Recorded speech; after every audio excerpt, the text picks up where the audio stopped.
कभी आपने सोचा है कि टाइम वाकई गुजरता है या फिर हम सिर्फ उसके साथ बहते जाते हैं?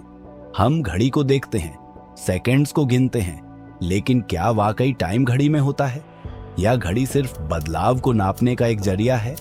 शायद टाइम कोई चीज नहीं बल्कि चीजों का बदलना ही टाइम है।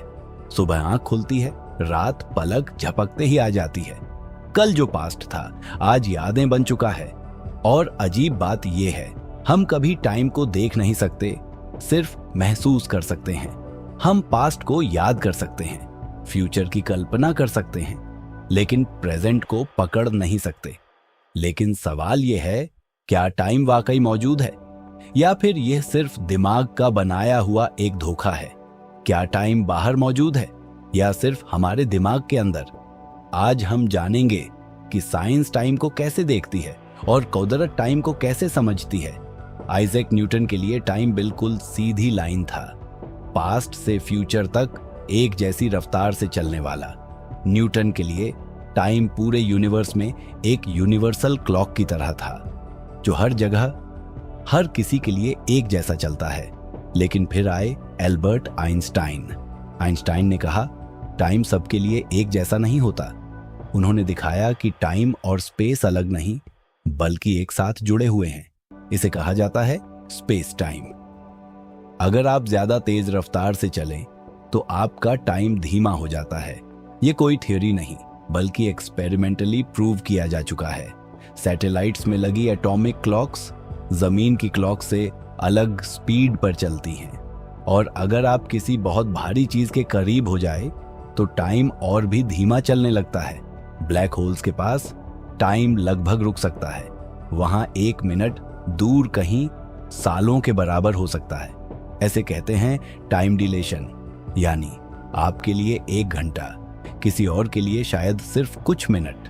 तो फिर सवाल उठता है, अगर टाइम बदल सकता है तो क्या ये वाकई रियल है? अगर टाइम हर जगह अलग बिहेव करता है तो क्या ये एक फिक्स्ड रियलिटी है या रिलेटिव एक्सपीरियंस? क्वांटम फिजिक्स कहती है टाइम शायद बुनियादी चीज ही नहीं। कुछ इक्वेशंस में टाइम का कोई डायरेक्ट रोल ही नहीं होता, जैसे कि यूनिवर्स बिना टाइम के भी एग्जिस्ट कर सकता है। कुछ साइंटिस्ट्स मानते हैं कि टाइम एक बाय प्रोडक्ट है, एक साइड इफेक्ट जो चीजों के बदलने से पैदा होता है। यानी चेंज पहले आता है, टाइम बाद में। अगर कुछ भी ना बदले तो टाइम का कोई मतलब ही नहीं बचता। सोचिए, अगर पूरी कायनात फ्रीज हो जाए, क्या टाइम फिर भी चलेगा? अगर कोई ऑब्जर्वर ही ना हो तो क्या टाइम का कोई मतलब बचेगा? अब जरा साइंस से एक कदम पीछे हटकर देखिए। कुदरत में दिन और रात बदलते हैं, मौसम आते जाते हैं, इंसान पैदा होता है और फिर चला जाता है। यहाँ वक्त सिर्फ घड़ी की सुई नहीं बल्कि एक निजाम है। हर चीज का एक साइकिल है, हर शुरुआत का एक अंत है, एक हद, एक कानून जिससे कोई भी चीज बच नहीं सकती। कुछ चीजें वापस नहीं आती, जो गुजर गया वो गुजर गया। और शायद इसीलिए टाइम की कदर होती है, क्योंकि टाइम सबसे लिमिटेड रिसोर्स है। अगर टाइम सिर्फ इल्यूजन होता तो अफसोस क्यों होता, इंतजार क्यों मुश्किल लगता, और यादें इतनी भारी क्यों होती? क्योंकि यादें पास्ट की मौजूदगी का एहसास कराती हैं। शायद टाइम खुद इल्यूजन ना हो, लेकिन हमारा उसे महसूस करना इल्यूजन हो।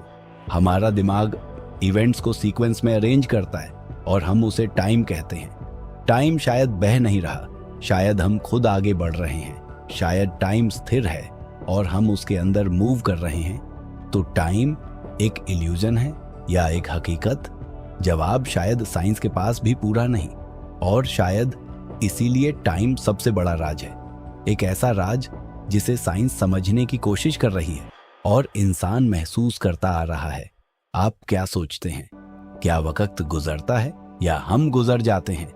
शायद जवाब टाइम में नहीं, हमारे परसेप्शन में छुपा है। कमेंट सेक्शन में अपनी सोच जरूर लिखिए।